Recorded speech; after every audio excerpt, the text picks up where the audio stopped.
So Nintendo has just released their new quote-unquote gimmick game, being Drag and Drive. I picked it up last week on the day it came out, played it for about 2 to 3 hours, and I felt like I had experienced the entire game. Yeah, that checks out. This is genuinely the biggest blunder I've seen from Nintendo in a while, and that's saying something because they confidently released Nintendo Switch 2 Welcome Tour for $10 back in June. While the concept and mechanics of Drag and Drive sound great on paper, the execution makes this game mildly disappointing at best and a complete waste of your money at worst. In this video, I'm going to do a not so deep dive into this game to tell you why it is my least favorite Switch 2 game so far and a complete waste of your money. Let's get into it. Drag and Drive is a wheelchair basketball game controlled with the Joy-Con 2 in mouse mode. You slide the Joy-Con to move the wheels of your chair and do a shooting motion to shoot the ball. While this idea is relatively simple on the surface, I actually thought it was genius back when it was first shown in April, and I still do to some extent. I can't think of any other game that uses two mice like this, making it a very unique concept. And making it a wheelchair basketball game fits perfectly with that idea. I was one of the few people actually looking forward to this game when it was announced, but I found it weird that it wasn't a launch title. I mean, this is a perfect use for the hardware that I'm sure many would have had fun with when testing out their new system. But no, we got Switch 2 Welcome Tour instead. Earlier this month, Nintendo released a free demo for the game where players could try out the game at various times over the course of a weekend. I only got to play for about 30 minutes because the times they selected were very inconvenient for me. Why didn't they just make the demo last the whole weekend from Friday night to Saturday night, like they do with Splatfest and Splatoon? And I know this is kind of a tangent, but can we talk about this title? The game is read as Drag X Drive, but it's supposed to be pronounced Drag and Drive.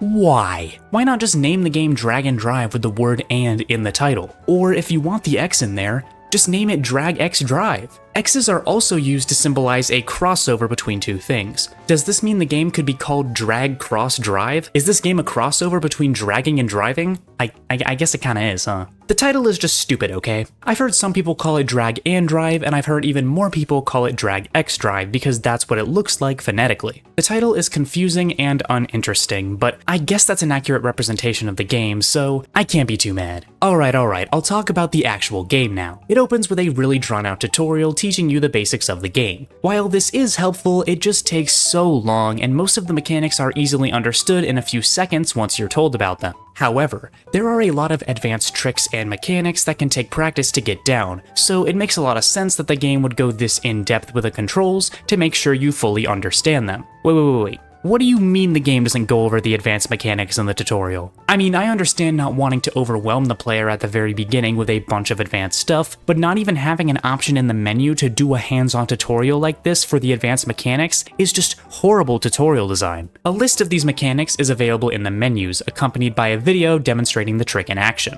This seems like it would be helpful until you realize that because it only shows someone doing it in-game without a graphic of the Joy-Con on screen, this tutorial does nothing except inform you that the trick exists and provide a rough explanation of how to perform it. It doesn't show you how to physically move the Joy-Con, nor does it put you in a little practice room to try out the trick for yourself. Now you might be saying, MJ, aren't you being a bit harsh here? It's just a tutorial. And you might be right. Maybe I'm being a bit too harsh here. But when the advanced mechanics are such a huge part of this game, I'd like to be able to learn them in a quick and easy way, especially when the game spends like a minute teaching you how to brake, which literally only requires you to press one button. These tutorials suck. Speaking of the controls of the game, they aren't great. I mean, it's about what you'd expect from a motion-controlled wheelchair basketball game controlled with two mice, but it is very clunky to learn. You really have to practice to get good at them, and the skill floor for this game is insanely high. Now, having to practice to get good at an online game like this isn't necessarily a bad thing. The problem is that this high skill floor is only created because of the motion controls. Many times while I was playing, I found myself wishing I could just use the button controls. But if the game had that as an option, it would lose almost everything that makes the game even mildly interesting,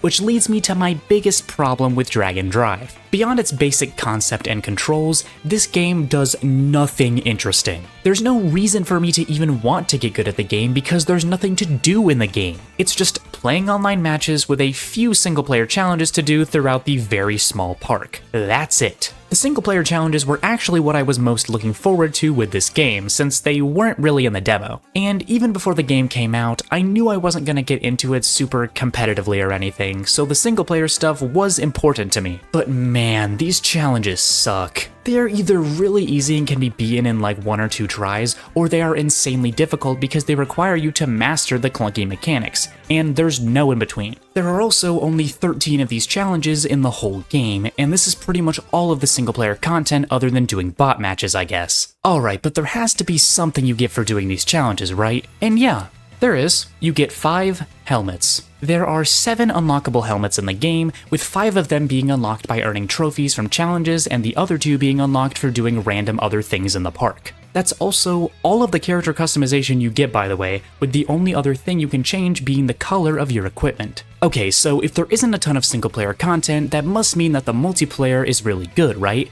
I think you know the answer at this point. The 3-on-3 basketball action is actually pretty fun and is easily the best part of the game, to the surprise of absolutely no one. But it gets old pretty quickly. It can be fun to play with friends online, assuming you can even get put into the same game or the same team as them, but because the skill floor and ceiling for this game is so high, it means sometimes I get decimated online because I haven't spent hours perfecting my knowledge of the controls that I don't even like. I'm not getting destroyed every game or anything, but that could just be because the game is new. I could easily envision this game quickly becoming filled with sweats as hardcore players improve at the game and casuals inevitably stop playing because there's nothing to do. In a few months' time, I could see myself getting absolutely destroyed trying to go online, which is just kind of unfortunate. While the online is fun, it gets old so quickly because there's no variety. There's only one type of court, there's no wacky modes or items or anything, and there's no ranked option. You're telling me you couldn't at least create a second court with a half pipe in the middle of it or something? And why are these mechanics like the ramps, bumps, jump ropes, and even more not used in the courts at all? Why would you create these obstacles just for the single player challenges and not use them in the actual game? I would say this game is an example of Nintendo putting gameplay first and content second, which is what they tend to do sometimes,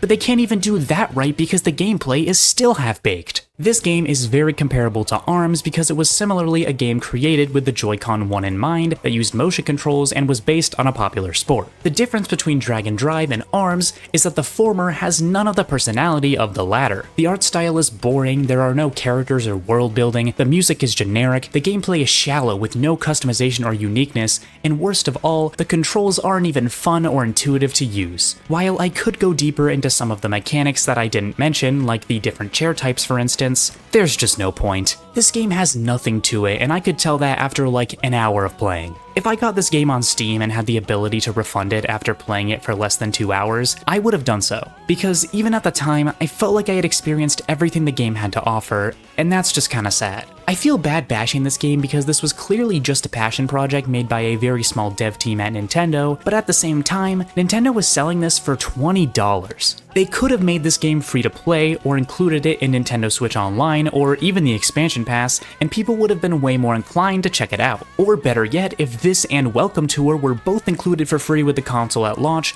so many people would play them and probably like them a lot more than they do now. It is just crazy to me how much Nintendo prioritizes greed over customer satisfaction and actually getting people to play their games. So is Drag and Drive worth $20? Not by a long shot. I implore you to not waste your money on this game like I did. Yeah, the game isn't full price, but $20 still feels like highway robbery for what you get here. So, I decided to put together a list of 25 games that you could buy instead of Drag and Drive for $20 or less that have infinitely more content. Here goes: Stardew Valley, Hollow Knight, Celeste, Peak, Undertale, Terraria, Death Note Killer Within, Cuphead, Balatro, Crypt of the Necrodancer, Lethal Company, Portal, Portal 2, The Binding of Isaac, Sonic Mania, Web Fishing, Sonic Adventure 1, Sonic Adventure 2, Persona 3 Portable, Persona 4 Golden, Enter the Gungeon, Going Under, Omori, Super Meat Boy, Unsighted, and many, many more that I didn't mention. And these are just the ones in my Steam library too. So please do yourself a favor and buy any one of these games instead,